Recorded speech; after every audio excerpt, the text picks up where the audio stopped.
नमस्कार. बी चॅनल प्रस्तुत नवग्रह रत्न या विशेष मालिकेमध्ये मी केतकी आपल्या सर्वांचं स्वागत करते. त्याचबरोबर आपल्या स्टुडिओमध्ये रत्नशास्त्री अनु मोतीवाला मॅडम यांचंही स्वागत करते. नमस्कार. आपण या मालिकेमध्ये नवग्रह रत्न याविषयी माहिती घेतोय. प्रत्येक रत्नाची वेगवेगळी वैशिष्ट्ये असतात. त्याचप्रमाणे आपण ती धारण केल्यानंतर आपल्या जीवनावर त्याचे होणारे फायदे तोटेही वेगवेगळे असतात. अशा ह्या वेगळ्या फायद्या तोट्यांसहित एका नवीन रत्नांविषयी आज आपण जाणून घेणार आहोत. मॅडम कडून तर सुरुवात करूया आजच्या रत्नाविषयी, त्याच्या वैशिष्ट्यापासून. आजच्या रत्नांबद्दल जे आपण बोलणार आहे, नीलम नंतर जे रत्न आले तो आहे गोमेद रत्न. गोमेद रत्न हा राहूचा रत्न आहे. असं बघितलं तर राहू कुठलाही ग्रह नाही आहे, त्याला आपण छाया म्हणून ज्योतिषशास्त्रामध्ये ओळखतो.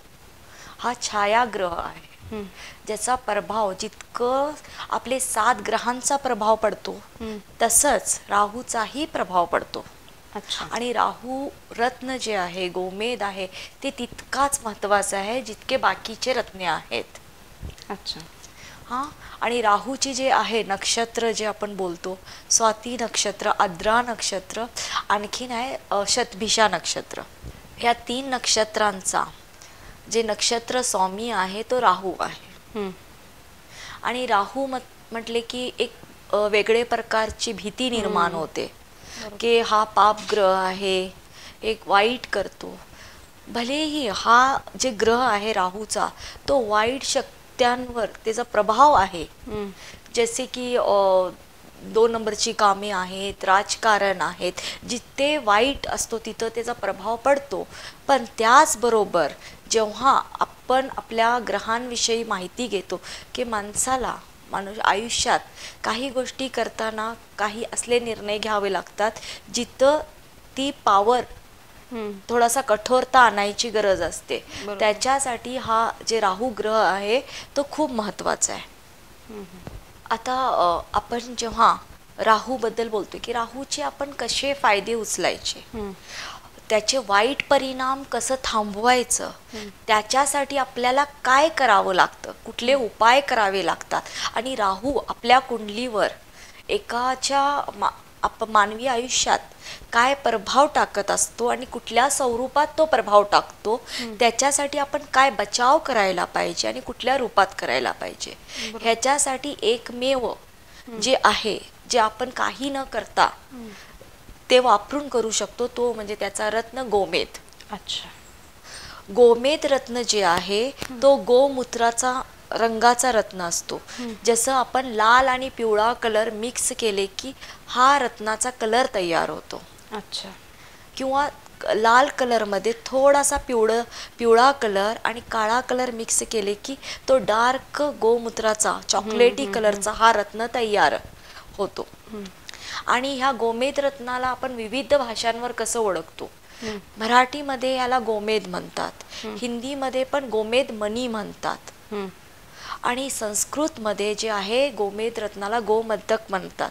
अच्छा. ठीक आहे. आणि इंग्लिश मध्ये हॅसोनाइट किंवा गार्नेट, झिरकॉन असे हे जे वेगवेगळे नाव आहेत. हा. आणि गोमूत्र रत्न, गोमूत्र मणी म्हणून गुजराती लोक ह्याला बोलतात, ते डायरेक्ट त्याचे नावावरनं. आता हे गोमूत्र म्हणजे ह्याचा रंग का की ह्याचा जे कलर येतो ते गोमूत्राचा तुम्ही बघितला तर त्याला खूप शुभ मानलं गेले. त्याच्यासाठी म्हणजे ते वाईट शक्तीला आपण कुठलीही पूजा करताना हे करतात घरात किंवा प्रसादावर ते छिडकतो का, पावित्र्य करण्यासाठी. म्हणून हा रत्न त्या नावानं फेमस आहे की राहूचे वाईट प्रभावाला कमी करून त्या पॉझिटिव्हिटी निर्माण करण्यासाठी हा रत्न आपण वापरतो. अच्छा. आपण या रत्नाकडे वळूयात, पण त्याआधी मला एक असा प्रश्न विचारायचा की राहूचा वाईट परिणाम होतो म्हणजे नक्की काय काय घडतं आपल्या आयुष्यात. आता तुम्हाला सांगते मी, राहू आणि केतू हे 2 असे ग्रह आहेत जे अगदी कुठल्याही कुंडलीमध्ये समोर समोर असतात. लक्षात आला. जेव्हा राहू समजा 4थ्या घरात आहे तर ऑटोमॅटिकली तिच्या समोरच्या घरात 10व्या घरात केतू दिसणार. अच्छा. हा 5व्या घरात असला की तो 11व्या घरात दिसणार. बर. पहिल्या घरात असेल राहू तर केतू बरोबर 7व्या घरात असतो. अच्छा. म्हणजे त्याच्या विरुद्ध स्थानी ते आहेत. समोरच दिसतात हे. आणि जेव्हा ह्यांची दृष्टी दुसऱ्या ग्रहांवर पडते तर तिची दृष्टी जेव्हा पडते तर ते वाईटच करतो असं, म्हणजे ते वाईट परिणाम करत असतो, म्हणजे ते शारीरिक, मानसिक, आर्थिक सगळ्या दृष्टीनं हानी पोहोचवतो. तो कुठल्या घरात बसले आणि कुठल्याबरोबर तो युती करतो, कुठल्या ग्रह बरोबर, ते खूप महत्वाचं आहे. तसं तसं त्याचे परिणाम होत असतं. असं बोललं जातो ज्योतिषशास्त्रामध्ये की कुंडलीमध्ये राहू ज्या घरात बसतो त्या घराचे जे पॉझिटिव्हिटी आहेत, जे आता शैक्षणिक विभागात शैक्षणिक घरामध्ये राहू बसला असेल तर त्या माणसाचं शिक्षण पूर्ण होत नाही. अच्छा. मग त्या घरावर दुसऱ्या कुठल्या ग्रहाची दृष्टी पडते काय, आणि त्याची जी आहे वाईट परिणामाला कमी करण्यासाठी आपण गोमेद रत्न धारण करतो. जसं आता मी तुम्हाला बोलले, काही कुंडलीमध्ये जेव्हा ग्रह ची जेव्हा मांडणी होते, ज्याला आपण सारखं बोललं जातो की काल सर्पयोग. काल सर्पयोग कधी निर्माण होतो? जेव्हा राहू आणि केतूच्या मध्ये सर्व ग्रह येतात. अच्छा. तेव्हा काल सर्पयोग निर्माण होतो. त्याच्यात सगळ्यात मोठा भाग जास्त राहूचा असतो केतूपेक्षा. अच्छा. त्यामुळे त्या तीव्रतेला कमी करण्याचा काम हा गोमेद रत्न करत असतो. पण ग्रह आहेत, जेव्हा तो वाईट परिणाम देतो त्याची आपण जेव्हा पॉझिटिव्हिटीने घेतो तेच गोष्टी, तर हे ताकद म्हणून आपण वापरू शकतो. बरोबर. खूप मोठ्या मोठ्या क्षेत्रामध्ये, खूप मोठ्या मोठ्या विभागामध्ये जेव्हा राहूच्या रत्नाचा उपयोग करून तुम्ही त्याची शक्ती, म्हणजे शक्ती आपल्या हिच्यात समरण करून घेतला तर त्याचे खूप छान परिणाम मिळतात. अच्छा. जसं तुम्ही एक उदाहरण काय देऊ शकाल? आता राजकारणामध्ये, जेव्हा आपण राजकारणाचा विचार करतो तर कुठलाही राजकारण करताना जर राहूची ताकद मिळाली तर समोरचा कधीही जिंकू शकत नाही. अच्छा. आणि जे घालणार आहे तो हरू शकत नाही. हा त्याची ताकद आहे. दोषमुक्त रत्न वापरले, राहू तुम्ही छान क्वालिटीचा वापरला गोमेद रत्न, तर तुम्हाला ऑटोमॅटिकली पॉवर मिळतेच. अच्छा. असं एक कथा आहे की पहिले आपले ह्याच्यात ज्योतिषशास्त्री लोक जेव्हा योद्धातेन जायचे, राजा महाराजा युद्ध करायला, तर तेव्हा त्यांना गोमेद रत्न द्यायचे की ते कधी हारू नये आणि जिंकून परत यावे. अच्छा. म्हणजे समोरच्या व्यक्तीला हरवण्यासाठी हा रत्न वापरला जातो. त्याचप्रमाणे जे न्यायाधीश आहेत, जज आहेत, ही लोक ही गोमेद रत्न वापरू शकतात. अच्छा. अच्छा. मग आता ह्याची अशी ठराविक काही रास आहे का, किंवा त्या राशीच्या लोकांनी हे वापरलं तर चालतं? जसं तुम्ही आता नक्षत्रांविषयी बोलला तसं राशीच्या ठराविक लोकांनी ज्योतिषशास्त्रानुसार राहूचे जे मित्र ग्रह आहेत, हे मित्रांमध्ये शनी, शुक्र आणि बुध हे तिचे घनिष्ठ मित्र आहेत. अच्छा. ह्या लोकांनी ह्याच्यावर राहूचा छान प्रभाव पडतो.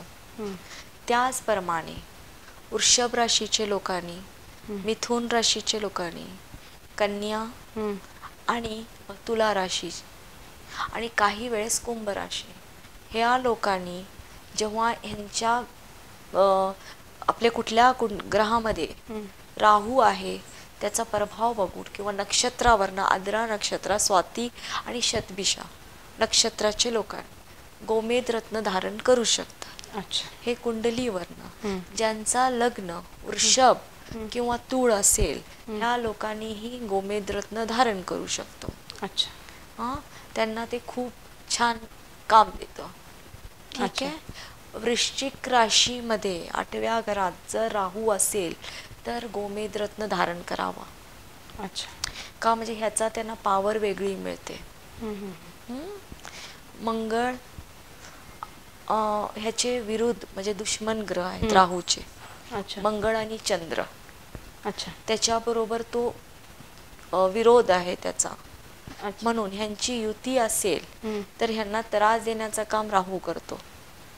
तेव्हा मंगळ आणि चंद्र हे जे असतेच जातात, त्यांचा वक्री प्रभाव ग्रहांवर पडतो. तेव्हा राहू कुठल्या घरात आहे त्याचा प्रभाव कमी करण्यासाठी ही गोमेद रत्न धारण केलं जातं. अच्छा, मग कोणत्या राशीना चालत नाही, म्हणजे चंद्र आणि मंगळ ज्या राशीना? चंद्र मंगळच्या राशी, कर्क राशी. कर्क राशीचे लोकांनी फक्त बघून की यांचा राहू कुठे आहे, गरज असेल तरच अभ्यास करूनच धारण करावं, अन्यथा करू नये. मेष राशी, मेष राशीमध्येही जेव्हा तुमची महादशा राहूची चालू असते तेव्हा तुम्हाला गरज वाटलीस तरच तुम्ही वापरावं, नाहीतर नाही. आणि वृश्चिक राशी, हा 8व्या घरामध्ये राहू असेल तर वापरू शकतात. राशीने वृश्चिक राशीमध्ये 8व्या घरात जर असेल तर. अच्छा, आणि आपण नेहमी इतर रत्नांविषयी बोलतो त्याच पद्धतीनं हे रत्न कुठं आणि कसं, कशा स्वरूपात मिळतं? हे रत्नांचे जे खनी आहेत आपल्या भारतामध्ये पण आहेत, पण भारतामध्ये इतके उंच जातीचे गोमेद मिळत नाही. ठीक आहे. सिलोन श्रीलंकामध्ये, श्रीलंकाचे गोमेद जे ते खूप सुंदर, स्वच्छ आणि निर्गास एकदम पाणीदार, म्हणजे ते एकदम क्लिअर येतात. गोमेद रत्न एक असा आहे की जितकं क्लिअर असा असेल तितकं त्याचा फायदा होतो. अच्छा, तो दोष मुक्तच वापरावा. का, म्हणजे हिचे काम वेगळे आहे दुसऱ्या रत्नांपेक्षा. हलक्या जातीचा, हलक्या क्वालिटीचा गोमेद वापरू नये, ह्याच्यानं त्रास कमी होण्याऐवजी वाढतो. अच्छा, त्याचबरोबर दक्षिण आफ्रिकामध्ये ह्याचे खूप सारे खनी आहेत, ते इझिली तिथं अवेलेबल होतो. म्यानमार, बर्मा ज्याला आपण म्हणतो, इथेही गोमेद रत्न मिळतं, त्याचेही तिथं खनी आहेत. जिथं जिथं खनी आहेत तिथं गोमेद इझिली मिळतं.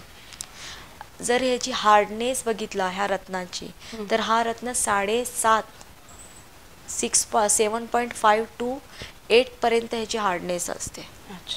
आणि हे जर गुरुतत्व जे बोललो आपण ते 4.5 ते 3.5 या दरम्यान ह्याचे गुरुतत्व आहे ह्या ग्रहाचा. अच्छा, हा ग्रह सूर्य आणि चंद्रापासून बोललं जाते की हिचा छाया खूप लांब आहे. अजूनपर्यंत सायन्स किंवा ज्योतिषशास्त्रामध्येही हा एक छायाग्रह म्हणूनच ओळखला जातो. याचा अस्तित्व नाहीये, पण त्याचा प्रभाव जास्त पडत असतो. ठीक आहे. जेव्हा जेव्हा या ज्या ज्या घरात बसतो तसं तसं ते त्याचा प्रभाव पडत जातो. पहिला घर म्हणजे आपला लग्नेश जे आपण म्हणतो, त्या घरात जर राहू असेल तर त्या माणसाचा व्यक्तिमत्व जे आपण बोलतो की त्याची विचार करण्याची पद्धत बिघडते. त्याच्या विचारांमध्ये कायम चुकीचे विचार येणे हे निर्माण होतात. आणि ज्यांचा राहू म्हणतो, जे राहू ग्रह बिघडलेला आहे, खूपच त्रासिक आहे, त्या लोकांना स्वप्नात साप सतत दिसणे, काही ना काही त्रास होणे, आजारी पडणे, भिवून उठणे, आणि ते आळशी स्वभाव, काही काम करण्याची उत्साह ते निर्माण होत नाही. आणि ज्यांचा राहू बोलतोय ना ताकदवर असतो, ती खूप ऍक्टिव्ह असतात आणि कुठल्या ना कुठल्या म्हणजे त्यांना फास्ट पैसे कमवायचे असतात. सतत त्यांच्या डोक्यात काय ना काय करायचं. काही लोक जे क्राईम मध्ये येतात, चोर असू दे किंवा जे बोलतोय ना आपण कुणाचं मर्डर केले, हे केले, ह्यांची वृत्ती जर बघितले, त्यांच्या कुंडली जर बघितले आपण, तर त्यांच्या राहूचा प्रभाव त्यांच्यावर पडलेला असतो. त्याच्यामुळे तशी वृत्ती निर्माण होते की काही चुकीचं करावं. आणि तेव्हा ह्याचा प्रभाव जर अति माणसावर पडत गेला की ती लोक मागे पुढे बघत नाही. गोमेद रत्न फक्त ते तीव्रताला कमी करून ते पॉझिटिव्हिटी निर्माण करतो. अच्छा, आपण काही वेळ सांगतो की राहूची शांती करून घ्या, पण शांतीचा पण प्रभाव किती दिवस राहतो, तिला एक ठराविक वेळ आहे.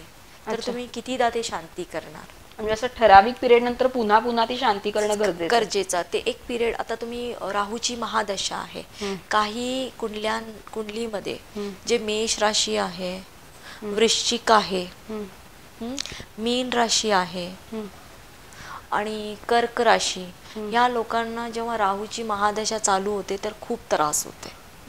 यांची धनहानी होणे, बिझनेसमध्ये प्रॉब्लेम येणे, आणि ह्या लोकांना काही ना काही अडचणी, तब्येतीचे तक्रार, पैसा कुठे चुकीच्या म्हणजे हॉस्पिटलमध्ये खर्च होणे, ह्या त्रास होऊ शकतो. तेव्हा आम्ही त्यांना सांगतो की तुम्ही राहूची शांती करून घ्या. ते एक ठराविक वेळेसाठी असते, चालतं. त्याचबरोबर त्यांना जर गरज असेल तर आम्ही बोलतो की गोमेद रत्न धारण करा, किंवा महादेवाला नारळ अर्पण करा, अख्खा नारळ. तो राहूचा त्रास कमी होण्यासाठी आहे. अच्छा. ज्या लोकांना राहूचा खूप त्रास होते, खूप काही ना काही निगेटिव्हिटी, वाईट स्वप्ने येतात, किंवा काही वेळ असं होतं की आपलं काय भूत प्रेत ह्याच्यानं बोलत आहे ना आपण की अमावस्या पौर्णिमाला बाहेर गेले की त्याच्यामुळे ताप येते अंगावर, आणि हे तेव्हा पण गोमेद रत्न धारण करावं. ज्या लोकांना असं की बाहेर गेल्याबरोबर असे वाईट परिणाम होतात, ह्या लोकांनी गोमेद रत्न धारण करावं. अच्छा. म्हणजे या गोमेद रत्नाबरोबर त्याला सूट करणारे अजून जशी काही शुभ रत्न आहेत का, की त्याला ती सहाय्यक म्हणून काम करतात? तुम्ही हिरा वापरू शकताय, त्याच्याबरोबर पाचू वापरू शकताय, नीलमही चालतो. अच्छा. काही प्रॉब्लेम नाहीये. आता जसं बोलले की आपण कुंभ राशीचं नक्षत्र आहे, शतभिषा नक्षत्र, हा राहूचा नक्षत्र आहे. जर ह्यांचा काही खूप सारे कुंभ राशीचे जे लोक आहेत ते राजकारणामध्ये पण असतात, त्यांचं राहू कुठे आहे बघून त्यांना गोमेद रत्न धारण करू शकतात. फक्त बघून. जास्त लग्नेश खूप महत्वाचं आहे की पहिला घर कुठला. जर पहिल्या घरात राहू असेल तर अवश्य गोमेद वापरावं, त्याच्यात काहीही प्रॉब्लेम नाही. फक्त काय की हे रत्नाची किंवा राहूची पूजा होत नाही, ह्याची शांती होते, हे लक्षात ठेवा. अच्छा. म्हणजे ते धारण करण्याचा विधी वेगळा वगैरे आहे का? विधी आहे, याचा मंत्र असतो, जप असतो, ते जप करू शकताय तुम्ही. जसं की बाकीचे ग्रहांचे जप आहे तसे राहूचे हे जप आहे, पण राहूचे जप आपण जेव्हा गरज आहे तेव्हाच करू शकतो. त्याच्या बदले तुम्ही महादेवाचा जप करा. अच्छा. सोमवारचं व्रत करा, त्याच्यामुळेही राहू कायम पॉझिटिव्ह राहतो. त्याचे जे तो दुष्परिणाम जे देणार आहे ते कमी होऊन ते पॉझिटिव्हिटी देतो. ते एक ताकदच्या स्वरूपात आपल्याला घ्यायचं आहे. म्हणजे जसं की एखाद्या देवतेची मूर्ती असते किंवा त्याचा एक चेहरा असतो, तसं राहूला नाही असं तुम्ही म्हणताय, त्याची पूजा विधी आपण नाही करू शकत? नाही. शास्त्रामध्ये असं बोलले गेले की राहूचं फक्त डोकं आहे, म्हणजे आपल्या तो चेहरा स्वरूपात दिसतो, आणि केतूचा फक्त धड आहे असं बोललं जातं. पण इथं कुठेही बोलले नाही की हे छायाच्या रूपातच आपल्याला कधी येईल ग्रहांमध्ये आणि कधी त्रास देईल, ते बोलता येत नाही. बरोबर. जसं आता नक्षत्र अनुसार जेव्हा स्वाती नक्षत्रात जन्माला येतात तर तो राहू खूप शुभ फळ देतो. तो माणसाला सायंटिस्ट, अच्छा, एकदम पॉवरफुल बनवतो, न्यायाधीश किंवा मोठा राजकारण, आणि किंवा मोठे जे 2 नंबरचे व्यवसायामध्ये एकदम मोठ्या पदावर घेऊन जातो तो. म्हणजे पैसा भरपूर ते कुठल्याही मार्गाने असू दे येत राहतं. असे वेगवेगळे त्याचे प्रभाव आहेत. अच्छा. एक असते की वृत्ती वाईट होऊ नये, आपण त्या पैशांच्या आहारी जाऊन चुकीचे कर्म करू नये, म्हणून त्याचे दुष्परिणाम आपल्या आयुष्यात होऊ नये, आणि त्याच पैशाबरोबर आजारही चालू होतात काही ते दुष्परिणामाच्या स्वरूपात, म्हणून आपण हा रत्न वापरायचे. अच्छा. आपण ज्योतिषशास्त्रानुसार गोमेध रत्न कुणी वापरायचं हे आता बघितलं. या पुढच्या भागामध्ये आपण बघणार आहोत की अंकशास्त्रानुसार आणि हस्तरेखा शास्त्रानुसार गोमेध हे रत्न कुणी वापरायचं आहे. आता इथंच थांबूयात, पुन्हा भेटूया पुढच्या भागात. तोपर्यंत नमस्कार. नमस्कार.